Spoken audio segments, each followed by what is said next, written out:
Please subscribe to the channel for more sci-fi HFY videos. The jungle breathed. Not the gentle inhale exhale of Earth's forests, but something deeper, more deliberate, a rhythm that pulsed through bioluminescent vines thick as a man's torso, through leaves that shifted colors when you weren't looking directly at them, through the humid air so dense it felt like drowning on dry land. The canopy stretched 300 meters overhead, a cathedral of alien wood that filtered the system's twin suns into an underwater twilight. Massive trunks twisted upward in defiance of geometry, their bark secreting oils that made the air shimmer with caustic vapor. Between the trees, fog rolled in waves, carrying spores that glowed like dying embers and the distant screams of things that had never known humanity's touch. The military transport punched through the canopy with all the grace of a falling hammer, repulsors burning swaths through the foliage as it descended. Soldiers emerged first, exosuits whining as servos compensated for the oppressive gravity. They moved in formation, plasma rifles sweeping the perimeter, scanners painting threats in augmented reality, overlays that flickered and died as the jungle's electromagnetic interference ate through their hardware. Lieutenant Torres was the first to remove his helmet, immediately regretting it, as something with too many legs crawled across his visor. The air tasted like copper and rotting fruit, thick enough to choke on. Behind them, the second wave of transports landed, these ones carrying no weapons, only hopes. Commandant Frost stood at the edge of the clearing they'd burned into existence, hands clasped behind his back, watching the civilians disembark with the expression of a man attending a funeral. His voice carried across the landing zone, cold and clinical. The jungle will break them. It breaks everything. You'll see. He wasn't speaking to anyone in particular, though several junior officers shifted uncomfortably. Give them 3 months. 6, if they're stubborn. Then we'll evacuate whoever's left, and mark this rock as uninhabitable, like we should have from the start. He'd seen 12 colonies fail in his career. This would be 13. The betting pool among his staff gave them 8 weeks, but the colonists came anyway. They stepped off the transport in borrowed military boots and civilian clothes already soaked through with sweat. Engineers with tool belts that looked inadequate against the wall of green surrounding them. Farmers whose seeds were rated for Earth-standard soil. Teachers whose students now stared wide-eyed at a world that had no interest in lessons. Maria Reeves carried her daughter on one hip and a prefab shelter kit on the other, both weighing about the same. Behind her, Old Man Chun, no relation to anyone, just what everyone called him, limped down the ramp with a cane that had already started growing moss in the 10 minutes since landing.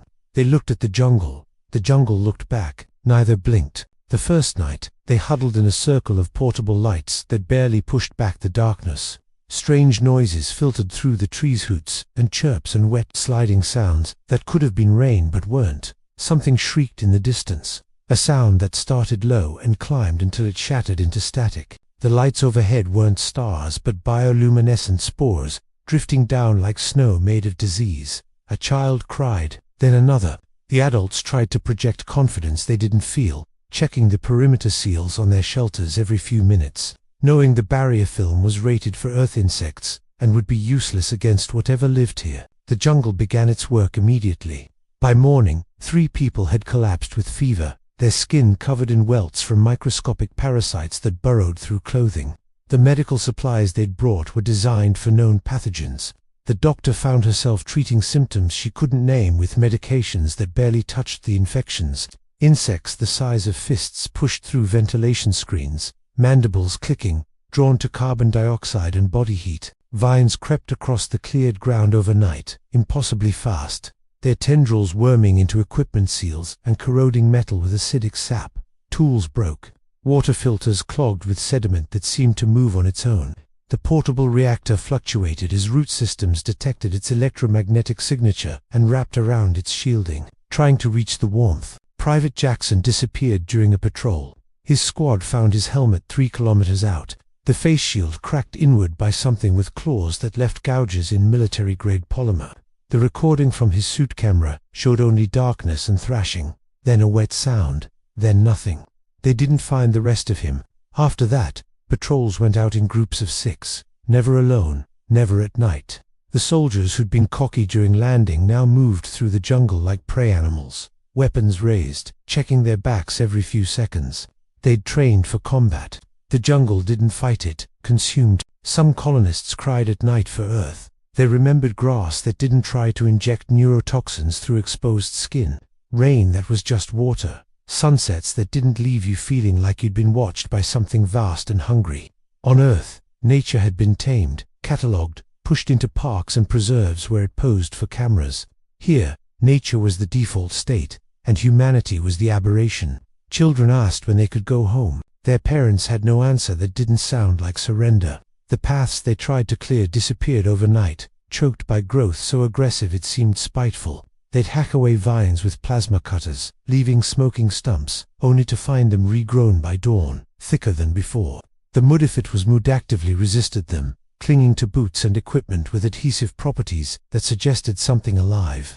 A woman named Yuki tried to drive a ground support stake for her shelter and watched it slowly pushed back out of the soil as something beneath the surface rejected the intrusion. The jungle didn't just resist colonization, it fought back. Then, in the third week, something shifted. It started with a young engineer named Marcus, barely 20, who'd been sitting beside the broken water purification unit for 6 hours, covered in grime, talking to himself. He hadn't eaten, hadn't slept. The medic tried to pull him away for rest, but Marcus shook his head, hands still working, rerouting circuits, bypassing corroded sections, cannibalizing parts from 3 broken units to make one functional one. "It's trying to beat us," he muttered, eyes bloodshot. "But we're not dead yet." At hour 7, the unit hummed to life. Clean water trickled into collection tanks, for the first time since landing. People gathered around it like a holy relic, filling containers, splashing their faces, tasting victory in every drop. The soldiers and civilians had kept separate during the first weeks, military discipline separating them from non-combatants who didn't understand the chain of command. But when Sergeant Tunel saw 3 colonists trying to move a fallen tree blocking their path to the water source, she put down her rifle and helped. Then Private Torres joined. Then Lieutenant Hask. The tree moved that night. When something large tested the perimeter, it wasn't just soldiers who responded, but farmers with tools turned weapons, engineers with improvised flame projectors, teachers who decided their students needed defending more than lecturing.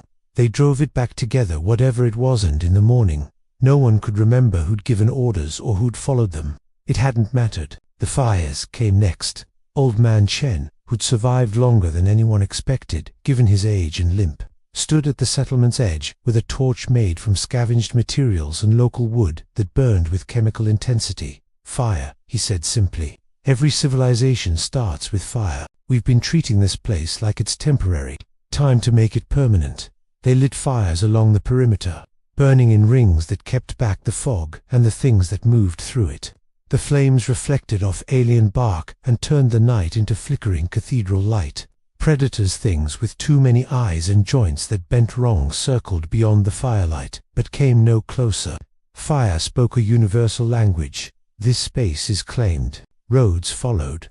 Not the careful surveying and environmental assessment roads of Earth, but crude slashes carved with fusion cutters and reinforced with anything that wouldn't dissolve in the corrosive rain. They laid metal plates, scavenged from supply containers, packed them with crushed rock from the riverbed, topped them with wood cut from the smallest trees they could, fell safely. The paths looked like scars against the jungle floor, raw and defiant. They connected shelters, linked the water source to the medical bay, created arteries through which the settlement could breathe. When vines tried to reclaim them, teams went out with torches and determination, burning them back, establishing dominance through repetition and refusal to quit. The communal space emerged organically, without planning or authorization. Someone dragged the salvaged table into the center of the cleared area. Someone else added benches made from split logs. A cook set up a portable thermal unit and started preparing meals from their dwindling supplies, supplemented by cautiously tested local plants. People gathered there when shifts ended, too tired to return to their shelters immediately, sharing exhaustion like currency. They told stories, Earth stories, survival stories, increasingly stories about this place, about Marcus and his water purifier, about the night they held the line together, about the time Yuki discovered that one species of vine was actually edible if you boiled it 3 times. The space became a village square without anyone declaring it so. A place where humanity pooled its light against the darkness. Children laughed. It started a smaller game of chase between shelters, a joke that landed despite everything, a moment of forgetting where they were. Then it spread. Kids discovered that the bioluminescent spores could be collected in jars and used as nightlights, creating constellations of captured stars in their rooms. They found that one species of local faunus, something like a six-legged rat with too many eyes, could be tamed with food scraps and made decent, if unsettling, pets. They built forts from equipment crates and fought mock battles against imaginary jungle monsters, their laughter carrying through the settlement like a declaration of normality. Adults watched and felt something loosen in their chests, something that had been clenched tight since landing. If the children could laugh here, maybe this place could be home. The jungle tried again. It always tried. Storms rolled in with winds that bent trees parallel to the ground and rain that dissolved exposed metal. They reinforced structures with spider silk cables synthesized from local materials, covered electronics in waterproof sealant, and rode out the tempest in shelters that groaned but held. Beasts came, massive things drawn by the lights and heat, with bioluminescent patterns that hypnotized prey and claws that could shred plasteel. The colonists slit flare walls and stood shoulder to shoulder, soldiers and civilians alike, projecting enough force and noise that the creatures decided easier meals existed elsewhere. Vines grew through the night with purpose, seeking generators and water supplies, trying to choke infrastructure. Teams woke before dawn to cut them back, establishing a routine as natural as sunrise. Wake, cut, burn, build, repeat. Banner raising happened on day 73, though nobody had planned it. Some accounts varied on who took a piece of salvaged fabric and wrote on it in permanent marker, "We remain." 2 words that captured everything about their refusal to break. Their transformation from refugees to residents, their evolution from people trying to survive the jungle to people making the jungle survive them. They raised it on a pole in the communal space, and it flew there despite rain and wind, a flag claiming territory not through conquest but through sheer stubborn existence. Commandant Rost saw it from his command tower and said nothing, but something in his expression shifted. Months passed, the settlement grew. They built permanent structures with foundations sunk deep into the hostile soil, walls reinforced against acid and impact, roofs designed to channel corrosive rain away from living spaces. Solar panels multiplied across cleared areas, supplemented by geothermal taps into the planet's aggressive volcanic activity. They established farms in sealed greenhouses where earth crops grew alongside carefully cultivated local species that turned out to be nutritious once you understood their biology. A school opened in a prefab building upgraded with local materials, teaching children both Earth history and the ecology of their new home. The medical bay expanded, its database now filled with local pathogens and their treatments, hard-won knowledge written in suffering and survival. Commandant Vrost walked through the settlement on day 120, no longer conducting an inspection but something closer to pilgrimage. He saw Maria's daughter playing with other children in a playground built from equipment crates and local wood, their laughter echoing off alien trees. He watched Old Man Chen teaching a class of adults how to identify which plants were useful versus fatal, his cane long since replaced by a prosthetic grown from modified local bio. He passed the communal space where evening meals had become celebrations, where exhaustion had transformed into pride, where people who'd arrived as strangers now moved like family forged in shared fire. The settlement wasn't beautiful, it was scarred and improvised and held together with determination more than engineering, but it was undeniably alive. He found Lieutenant Torres overseeing a work crew expanding the perimeter. "How long?" Vrost asked quietly.